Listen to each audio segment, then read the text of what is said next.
You're listening to Barbell Logic, brought to you by Barbell Logic Online Coaching, where each week we take a systematic walk through strength training and the refining power of voluntary hardship.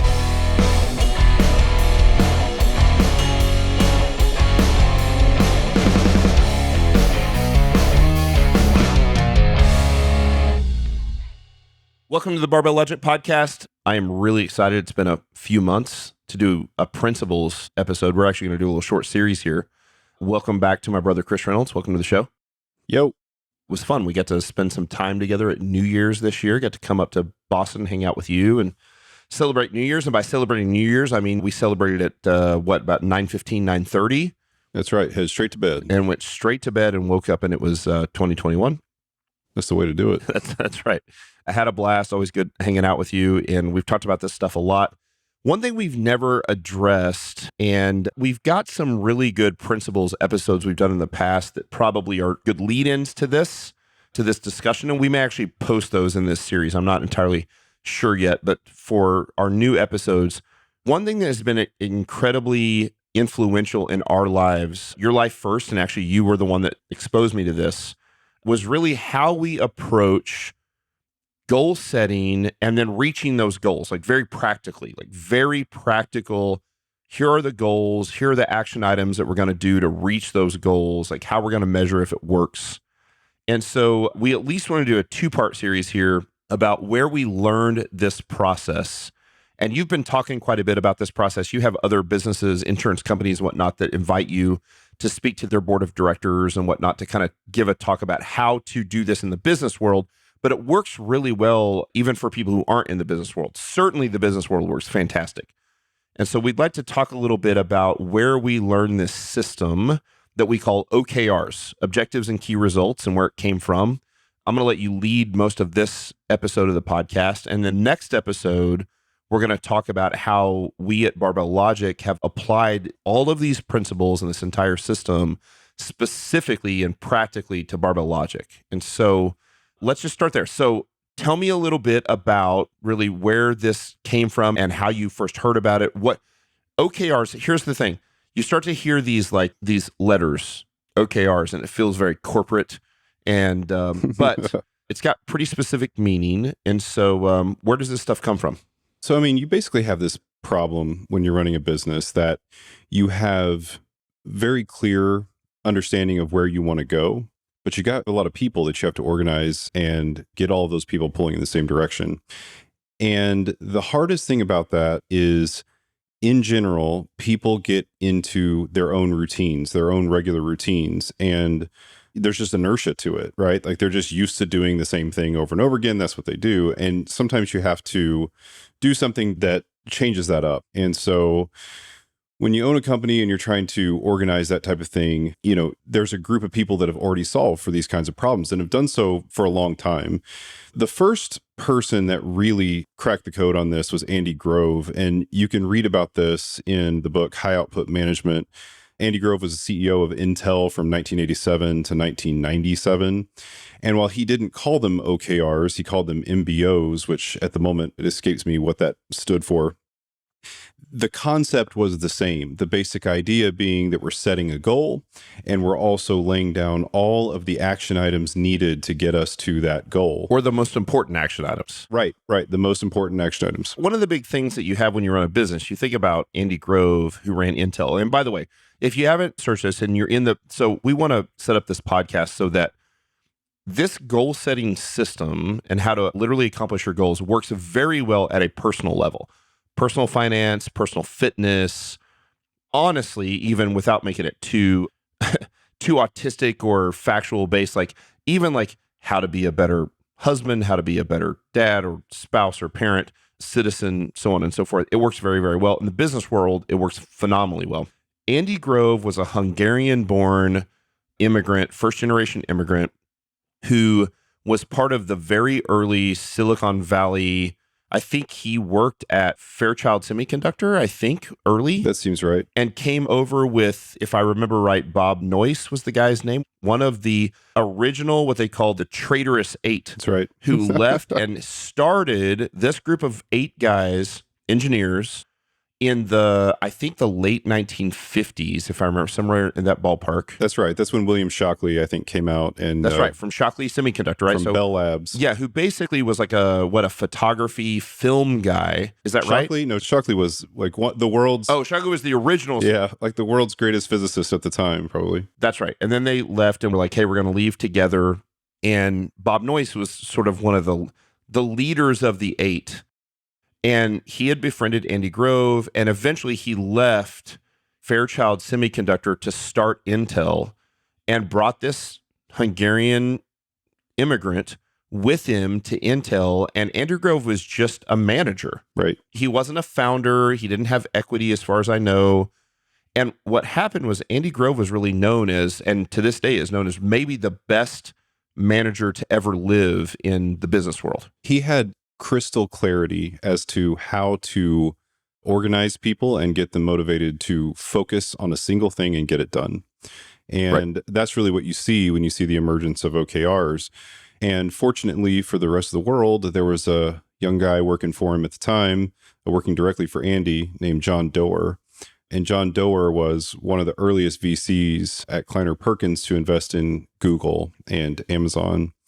And so John Doerr writes a book, I think it came out maybe 5-6 years ago, called Measure What Matters. And Measure What Matters is really a fantastic book. I think Matt and I have actually talked about this book before. You can really get by reading the first half of the book. Right. Second half of the book is a lot of illustrations of the early points. But Measure What Matters is where John Doerr actually describes OKRs and what they are. And he's able to delineate. He delineates and like kind of distills down what Andy Grove's original ideas were to make it very sort of digestible for really anybody. Right. And he brought these to Google. One of his rules for Google was, look, I'm very excited to invest in the company, but I really only have one rule. I would like to come and give a presentation to your staff and the managers, basically. So he comes in and he gives a presentation about OKRs. And the whole point of this was to create some structure around how you set objectives, which is the O part of OKRs, and how you get to those objectives by setting what's called key results, or the KR portion. Which is the KR. Right. So probably the most confusing thing about OKRs in my mind is the fact that it is 3 letters, but it is 2 things. That's right. OKR stands for objective and key result. Key result is a single thing. The objectives are trying to tackle what? Like, what are you doing? And what's the goal? Yeah, I always describe this as a snapshot. Like, the easiest way to actually think about OKRs is to think about how could the world look in the future for whatever goal you're setting, right? So if it's a business objective, you could say, I just want to imagine that in a year, we're going to be at this revenue level, this profit level, we'll have expenses down to this. Like, okay, that's a snapshot in time. That's maybe what it looks like on January the 1st, 2022. Or if you're a weightlifter, like we all are, you say, like, how do I get my bench to this particular level, my squat here, my deadlift here, my press, whatever. And you can imagine in the future that it could potentially look this way. Yep. And so those objectives have to be like a reachable thing. It can't be like, in 2022, we're going to be inhabiting Mars. Like, that may be legit for Elon. I'm going to set the world record in bench press. Yeah, exactly. Probably not going to happen. So Elon Musk might be able to make that happen, but we can't. So the Mars part, probably not the bench press part. Right. The Mars part. So yeah. The objective describes the what, and you just think about it like a snapshot in time. It's literally, think about it like a date, a single day, some point in the future. And the key results are how. How do we get there? And essentially, key results describe from now until the objective, right? So starting right now, what all do you have to do to get there?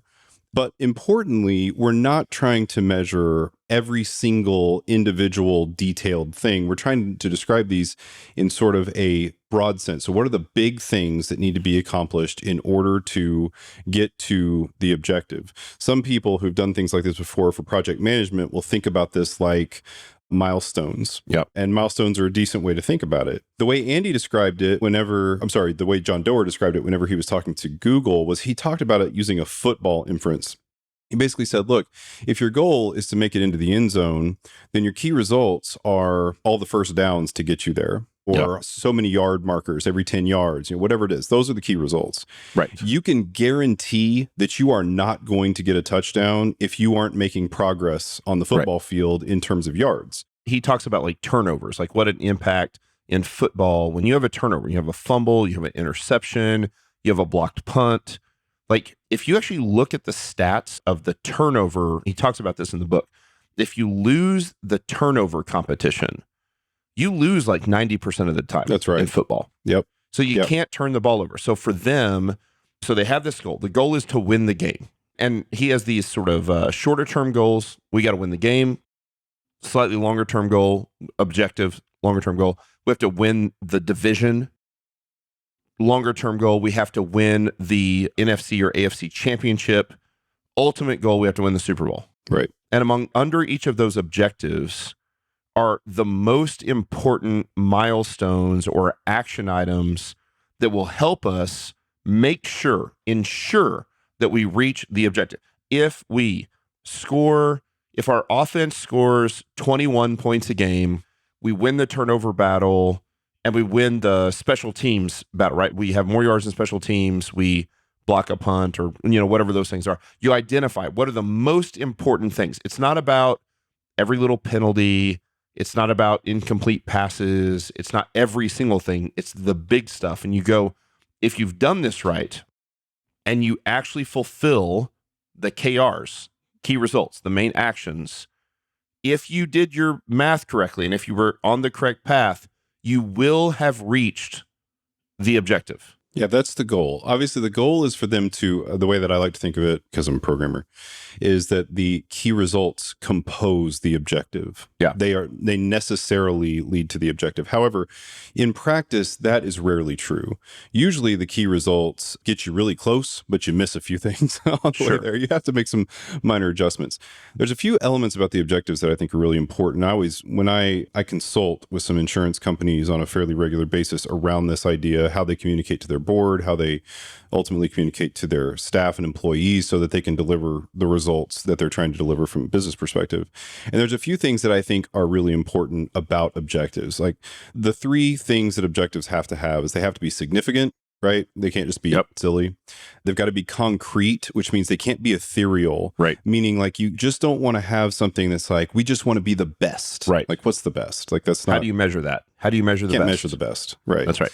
And they have to be action oriented, meaning that it can't be something that could just happen because time goes by. Like it needs to be something that requires some action to get done. It can't be business as usual. One of the things that we try to get away from is we do this in Block. And by the way, in the next episode, we'll talk about how we apply these overarching principles specifically to barbell logic. Is it can't be if I stay the course and do what I'm doing now, I'll reach the objectives. Right. No, the point is that the objectives have to be audacious but reachable. Right. That's the idea. It's like, and the second half of the book talks about kind of how Google does this some, where Google actually identifies, I think they use green light, yellow light, red light, something like that, where they're like, we completely reached it, or we were within 90% of it, or we were close but not quite there, yellow light, or we like completely didn't happen for us, right? So the other things that I think are important to sort of call out is that you want to think about objectives on time arcs. And Matt mentioned this before when he's talking about like when you use a football example, there's, we need to win the game. We need to win the division. We need, on out it goes. I think in different contexts, people want to think about the same thing. So if it's an individual thing, maybe a 3-month time arc is more reasonable than a 5-year time arc, right? 5 years is really far out. Even for a business, 5 years is really far out. Anytime I'm investing in a business and a company says, here are our 5-year plans, I always say like, you can throw those away. Now tell me what your 1-year plan is. Like, I don't believe a 5-year plan. I just think it's silliness. So you want to make sure that you have a really reasonable time frame. I also think people generally want to use, and companies should use, the shortest reasonable time frame. Yes. Because it's, again, the farther out you get, the easier it is to let things slip and to be less specific in your key results, that's just setting you up for failure. One other point that I think is important here is that, and this, I think we did an entire podcast on this before, but saying yes to a few objectives necessarily means saying not now to others. That's right. That's probably one of the most critical things. And I'm sure everybody's heard this was like a big thing with Steve Jobs. Like Steve Jobs was like, it is far more important what we say no to than what we say yes to. That's right. And this is true as well. When you're picking your objectives, man, you don't lay out, 100 objectives for a period of time. If you're talking about 3 months, you're probably talking about 3 objectives. That's right. Because the more things that you lay out in your objective list, the more things you are split on in terms of your focus. And split focus is a great way to accomplish nothing. So you want to make sure that you have a lot of clarity around that and that you limit the number of objectives that you're actually going after. That's good. Inside of a company, the other thing that's really important there is that it's very difficult for, again, this is sort of a company context, it's difficult for staff in a company to understand and keep more than a few things in their mind because they're working on a lot of other stuff. That's right. And I always say, like, your staff should be able to recite your objectives. Like if you should just call them out and say, like, what's the objective? Bam, bam, bam. Got it. Yeah. Yep. Right. But if there's 100 of them, that's just absolutely not going to work. Yeah. We've continued to, and I'll talk more about this in the next episode, is that, you have to hone in on what are the most important objectives for this time period. And for us, we actually do this. We do OKRs. Our business moves fast enough that we actually do OKRs monthly, and we do them quarterly, and we do them yearly. Yep. And that's it. Now, there are some objectives that we have that we actually tend to call tenets for us, which are the thing above the objective, which isn't really in the OKR book, which can be more ethereal, right? Sure. Yeah. 3 to 5 years from now, we would like to be here, but it doesn't actually have to have a specific date.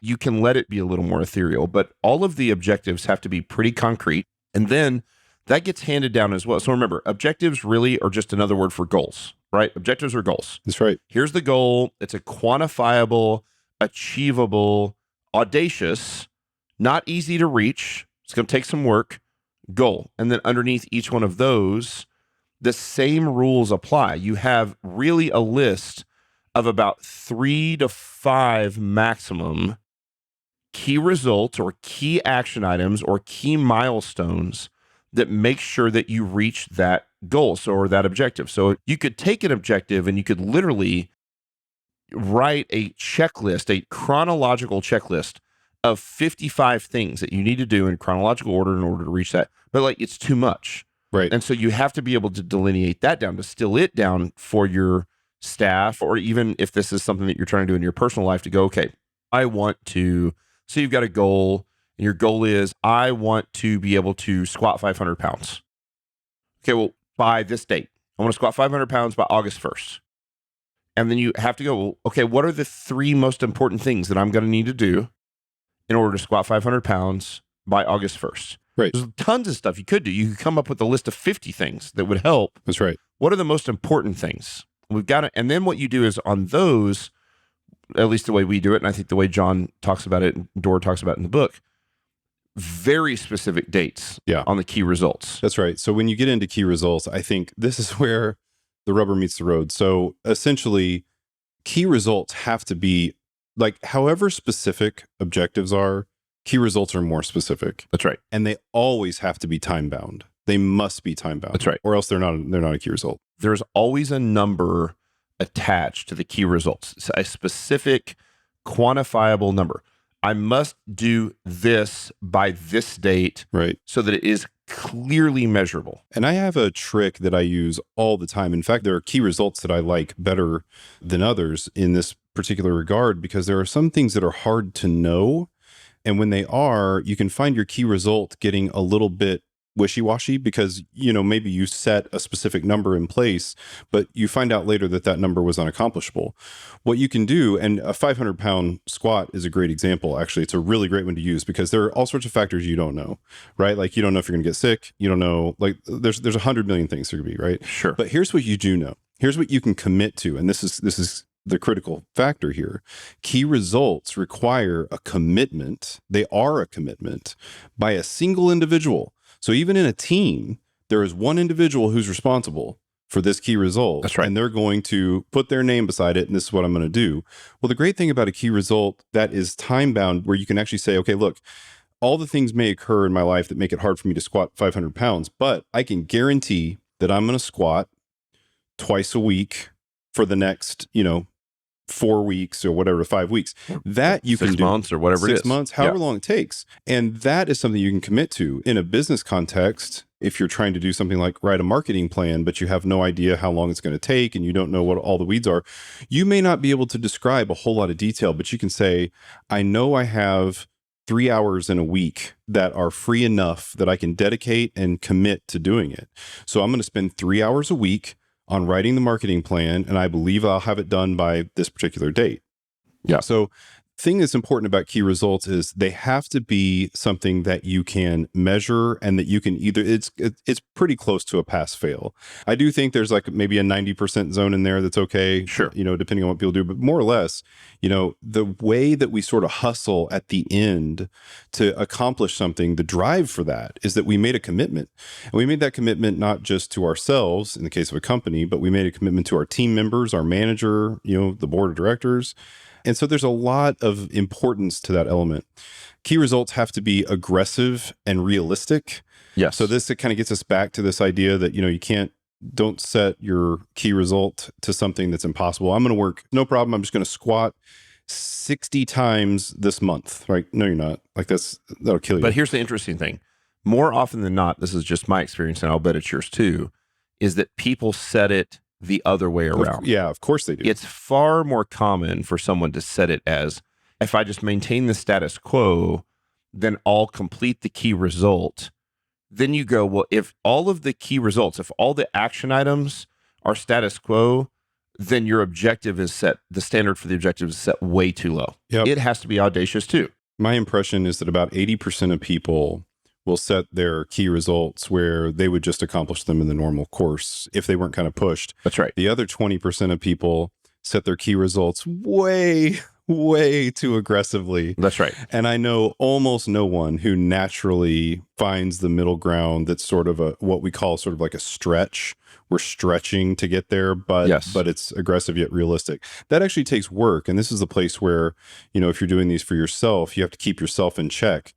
When you get to the end of a period of time that you're measuring for, a month, a week, whatever it is, look back and see how realistic your key results are. The first time you ever set them, they're not going to be great. You're going to have to, refine those over time. And if you're on a team, this is where having a manager that can sort of hold you accountable to it is good, or being a manager that can hold their employees responsible is really useful. Yeah, that's good. And then, of course, we've talked about this 100 times, but measurable and verifiable is like the thing. So there should be no way there could be an argument, right. In other words. Right. Like, oh, I accomplished that. No, you didn't. Like, that conversation should never occur. It's like, no, this was the measurement. It didn't happen. I didn't accomplish it. Key results can always, at least the way both Doerr and Andy Grove talked about, was they must always be answered with a yes or no. Mm-hmm. Did you do the thing? That's right. So again, you have your objective, which again is like the goal. And it's usually measurable and usually attached to a timeline. Like it's measurable by, like, we're going to accomplish this goal or this objective by this timeline. And here are the 3 to 5 main action items or key results that we are going to do or we're going to complete.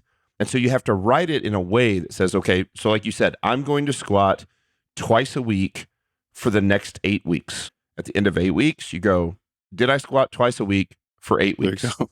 Yep. Yes or no? You did or you didn't, right? Right. And again, maybe you go, I squatted twice a week for 7 weeks and once a week and once one time. Okay, so that would be that gray area where you're like, you got real close. It's not a failure. But if you go, well, I was supposed to, over 8 weeks, I was supposed to squat 16 times, but I only squatted 10. You didn't even get close. Right. You missed it entirely, right?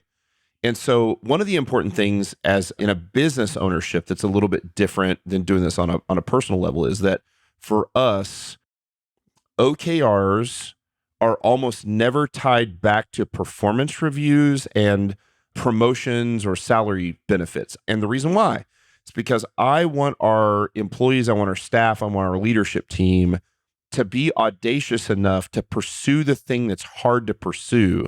Yeah. And one of the things that I think if you do this wrong as a manager or an owner or an executive in a company is you push for the big hard thing, but then you chew the ass of the people that don't actually reach the key result. They get put on a performance review and, a performance improvement plan. And they're like, whoa, I was just trying to be audacious like you wanted me to. And so to hone in on this is doable, it's reachable, it's hard. Like I remember when one of the big things is I think back, I've coached you for several years and Jillian's coached you in nutrition now for a long time as well. I remember a big thing that changed for you was when you decided to stop snacking at night. Yep. You were like a robot with your diet throughout the day.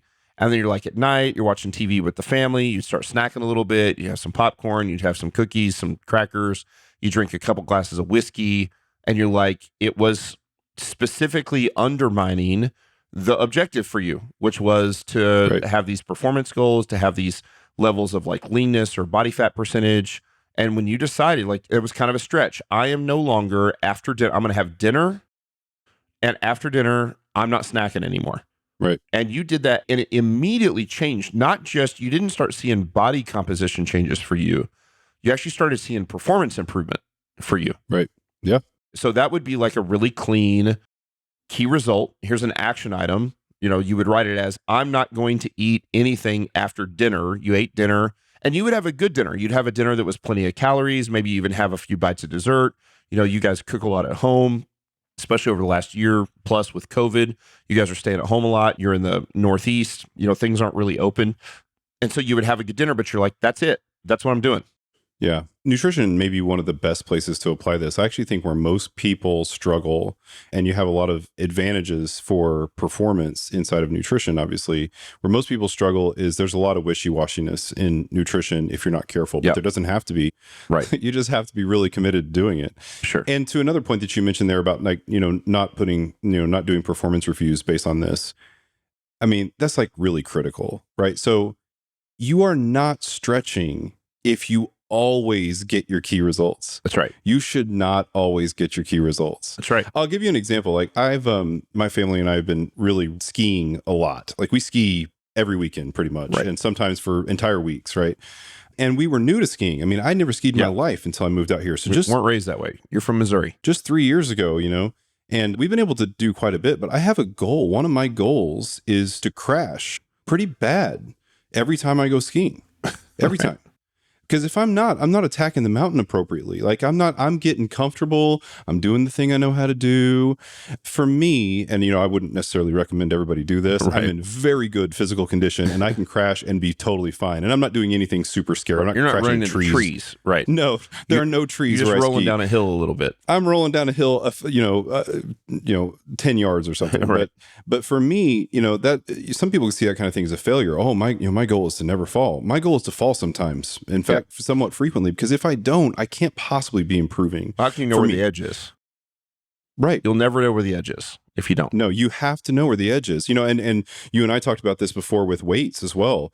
Like, if it's extremely rare for you to miss a squat, for you to miss a bench, for whatever, then first of all, it's kind of dangerous because you need to know how to miss. That's right. Right. I've seen some videos. There's a channel, I think, on Instagram called Jim Fails. Jim Effery. Yeah, or whatever. Yeah. Oh, yeah. Jim Effery. Yeah.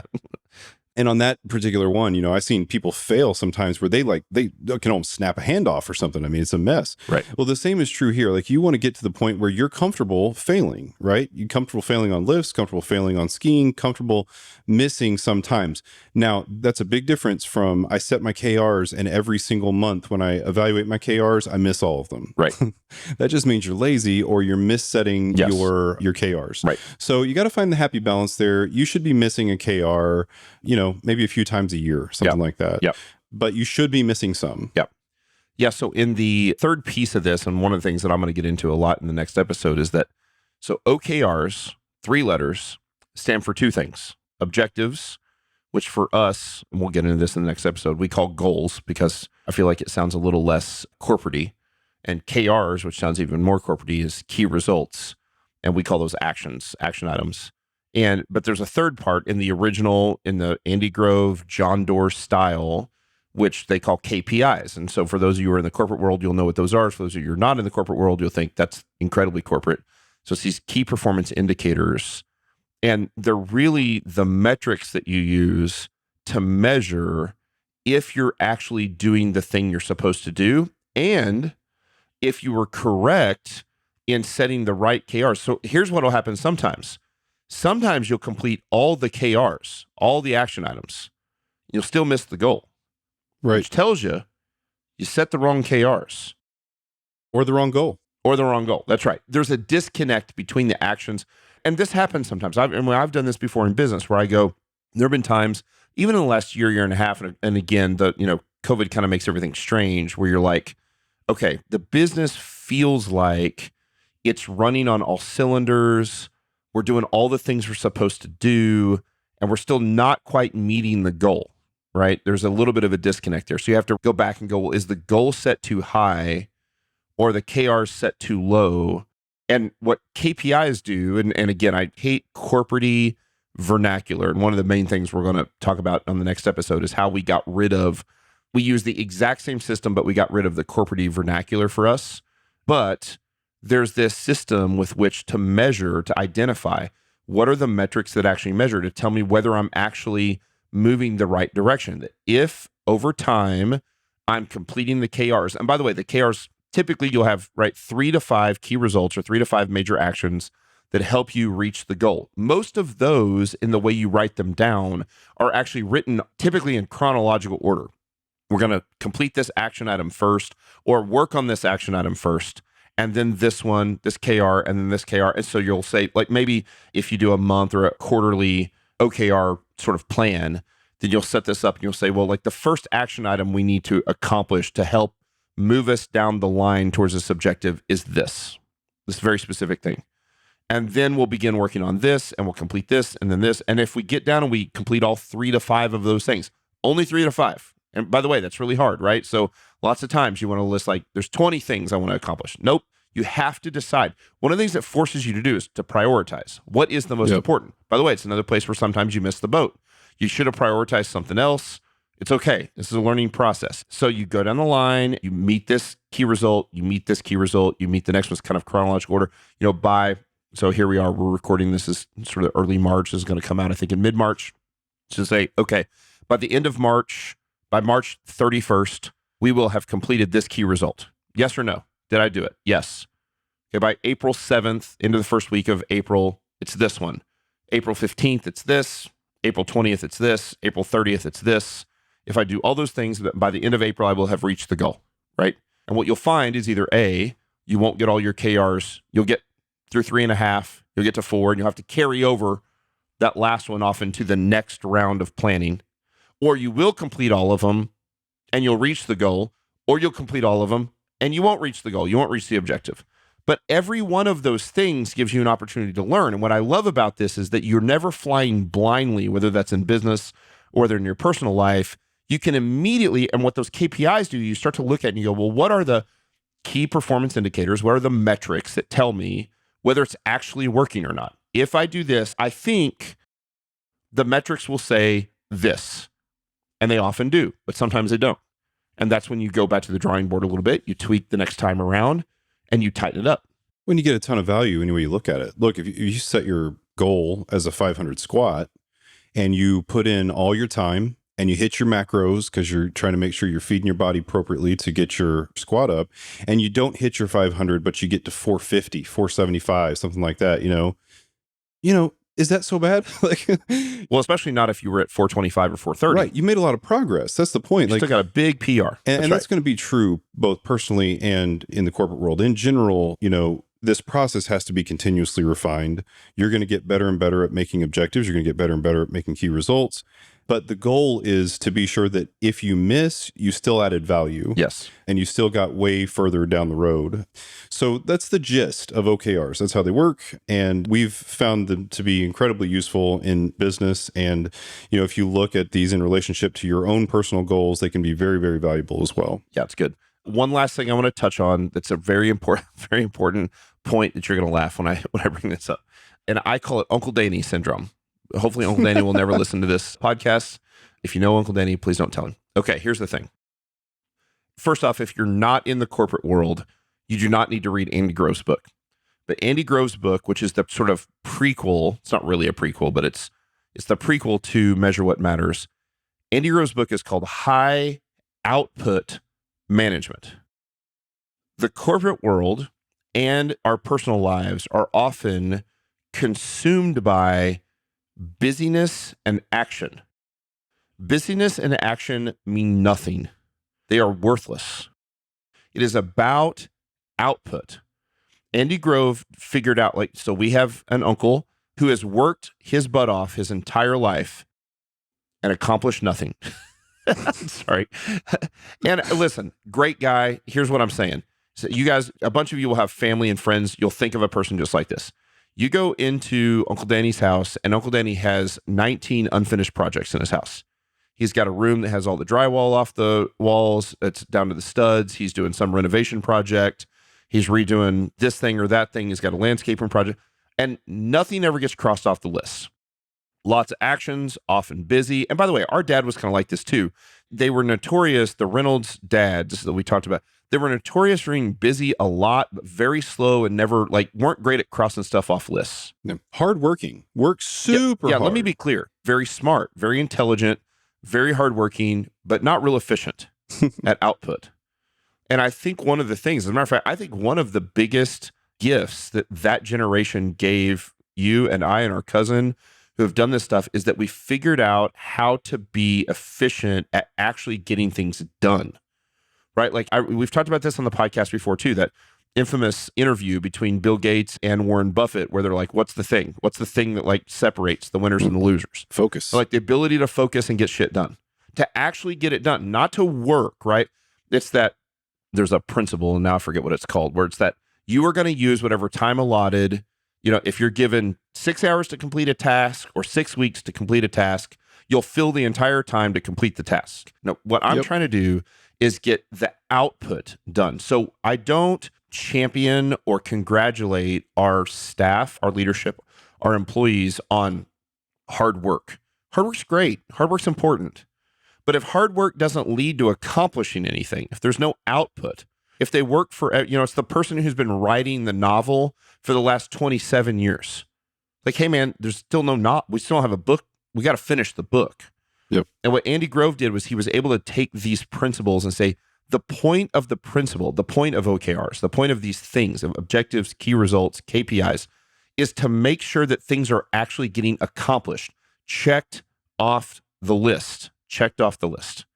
And so it's not about action. It's not about busy. There's a lot of this thing on the internet right now of the entrepreneur life, #entrepreneur life, #rise and grind. Listen, get your shit done.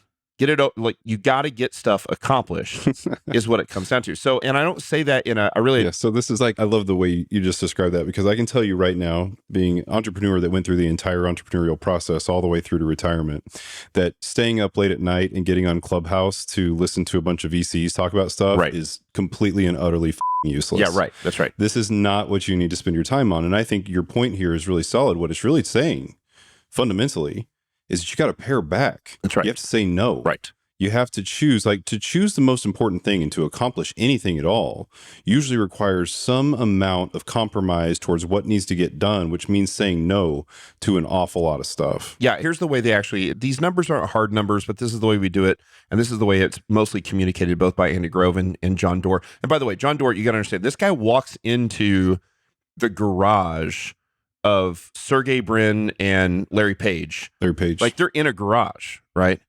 First off, I think there's a story, right, where he's like, what do you do? And what do you think? And one of them says, well, we think eventually this business will be worth $1 trillion. And he's like, wait, what? He's like, you're crazy. Of course it is, right? And he started to walk them through how they do this system. And Google does this. As a matter of fact, Google does this, Amazon does this, Apple does this. I mean, the biggest, Facebook does this. I mean, literally 4 of the top 6 biggest companies in the whole world are using this process. And everybody's made it a little bit their own. A lot of the second half of the book of Measure What Matters by John Doerr, it's a great book to read. And I've actually given this book out. This is one of those books I've bought 8 or 10 copies of it. And then when I have somebody over at the house and I feel like it applies, I'll just run up to the library and just grab them and give them one of the books. It forces you to do several things. Number one, it forces you to hone in on what are the 3 to 5 most important objectives. When you're running a business, especially that has sort of fingers in lots of different places, it is so easy to have 20 big goals. Yep. And 5 years down the road, ethereally, you can have those. but you can't have those for the next quarter. You can't have them for the next month. What are the 3 to 5 most important goals that we accomplish? That's it, which means other things you have to pull some weeds. You got to learn how to pull weeds. And then you look at each of those goals, each of those objectives, and you go, what are the 3 to 5? 3's perfect. 2's fine too. 1's probably not quite enough. But what are the 2 to 5 key results or action items that you use, those milestones that will guarantee that you reach those goals? Most of those major objectives or major goals could also have 20 or 25 or 30 or 50 key results, but it's too much. It's overwhelming. One of the hardest things as you run, as well, I'll talk for myself, we've got a staff now of 80 plus. One of the hardest things for us is to help people prioritize. That's what it's doing. It's like, what am I supposed to be working on? Because again, if they don't, and there's 20 different things they're supposed to be working on, guess how many of them get completed? None. But if there's 3 things we're working on, they all get completed, right? That's the goal at least, right? Yep. And then you figure out, well, what are the most important things that I'm actually measuring? If this is the objective and these are the key results or these are the action items, then what are those metrics that actually matter? So you can look at like a company like ours. We look at things like not just new client signups, which is obviously a huge metric for us, but also churn. How many clients are we losing? If we gain 50 clients in a month and we lose 50 clients in a month, that was 0. We didn't get any better. Yep. Right. So, and we've got those for each of the objectives. So it forces you to really hone in on the stuff that actually what matters, which is why the book is called Measure What Matters. And it's a great system to use. I remember you shared it with me several years ago. We were on our way out to do a vacation in Telluride, and I just spent the week reading that book and then like going crazy and writing it and trying to apply it to what we do. And we have done different permutations of this now for about, probably 4 years or so at Barbell Logic. And it's really been in the past year that we have come into our own on this. And so I'm excited to share that in the next episode about how we take these primary principles and we apply it specifically to Barbell Logic so that you all can see what we're doing on a day-to-day basis so that we make sure that we're actually improving as a company. Yep. So awesome. Love it. So OKRs. Everyone can read Measure What Matters by John Doerr. We don't make any money off that. We don't know John Doerr personally. Good guy. Has done lots of great things in the business world. It's a great book for anybody, and it works well for both those of you who are in the corporate or business world, or people who are just trying to understand how to set good goals, good objectives, and how to reach those goals on a personal level. Works great. If you're in the corporate world, you should definitely also get Andy Grove's book, High Output Management. There is a family tree there of Andy Grove. It's like the Bill Parcells tree in the NFL. Those of you guys that have followed like Bill Parcells, and you get down to like Bill Belichick, and it's like all of the great NFL coaches today have kind of come from the Bill Parcells era of the early and mid 80s when he was with the Giants. And a lot of this is the same thing. Andy Grove was the CEO of Intel. And before he was the CEO of Intel, he was the guy that was very integral in the original sort of silicon semiconductor, like why it's called Silicon Valley. He was the guy, but it wasn't that he was known as being an incredible CEO, although he was an incredible CEO. It was that he was a great manager. He got the most out of his people and they loved him. Like it is almost impossible to find a negative thing written about Andy Grove. He died, maybe it's been probably close to 10 years ago now. It's been a while. Yep, that's about right. But guy was half deaf, right? Wasn't he half deaf? And he had sort of a kind of a semi-deaf speech impediment. Plus he had a Hungarian accent. Right. But he just had a way with people to get and they loved him. He was incredibly beloved and certainly had a huge impact on John Doerr then, who wrote that book.